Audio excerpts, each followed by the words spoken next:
The Indian media, they said that Dr. Zakir Naik is banned in UK, in Canada, in Malaysia, in Indonesia.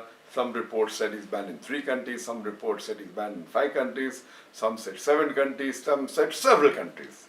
The fact is that technically and officially, I am only banned in 1 country, that is UK. And we'll come to it later on. There's no other country that I am aware of where I got an official letter or information that I have been banned to enter that country. There are news that I am banned in Malaysia. In fact, hardly 3 years back, in November 2013, I got the Toko Mahalijri Award, which is the highest award in Malaysia given by the King of Malaysia and the Prime Minister of Malaysia. Imagine the intelligence of Malaysia, but natural, they made us sing my records and then gave this award to me. And I was just there in Malaysia in the month of April, hardly 3 months back. And there I met the Prime Minister, the Deputy Prime Minister, the Home Minister, the Islamic Minister, the Sports Minister. In a span of about 4 days, I met about 15 ministers and chief ministers.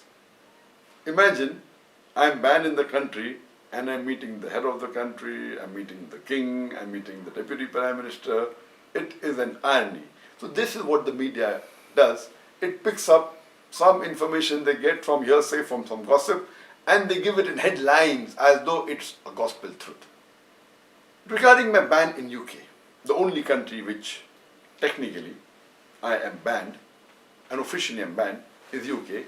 And to tell you correctly, the word banned is not appropriate because in UK, banned means the person who's banned, his lectures cannot be heard on the radio, on the television, his books cannot be sold. That is the meaning of ban.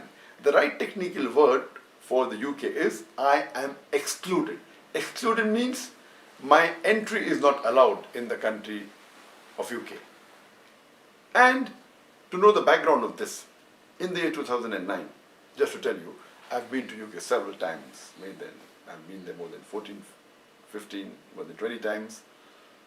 And the last time I was there in 2009, the head of the anti-terrorism department, that is Charles Farr, he sent an officer who told me that you have a reach and you can reach those young Muslims who we cannot.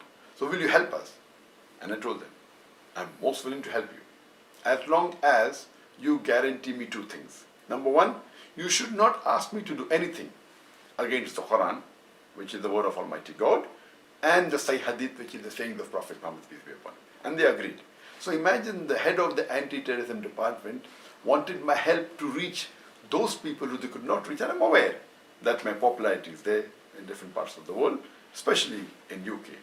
But just a few months later, in the year 2010, the Labour Party, which was ruling, it lost the election, and the Conservatives came to power.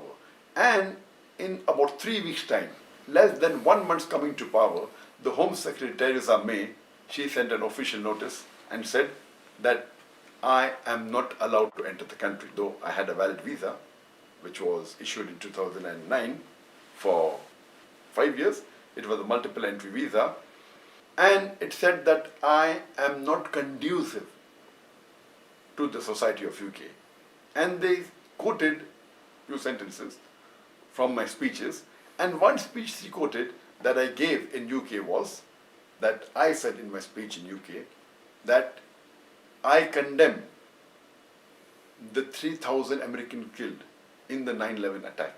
I condemn more than 50 people killed in the tube bomb blast in London. I condemn more than 180 people killed in Bombay in the serial train bomb blast. But I also condemn the thousands of innocent people killed in Afghanistan, in Iraq, and in Palestine.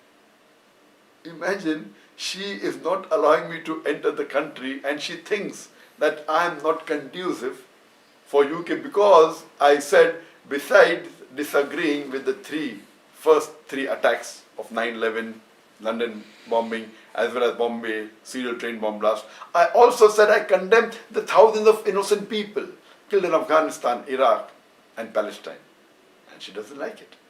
I went out of the way to prefix the word innocent before I mention the thousands of people killed in Afghanistan, Iraq, and Palestine, to be careful that no one misuses and says that I am supporting certain terrorists of these countries. When I used the word Americans, I didn't prefix the word innocent, neither for UK, neither for India. Even going out of the way, she officially writes a letter. And imagine, it's illogical. No one in the right sense can ever agree that why am I not conducive when I'm condemning even the attack that took place in America, in London, in Bombay. Why do they don't like when I condemn the attack that took place in Afghanistan, Iraq, and Palestine?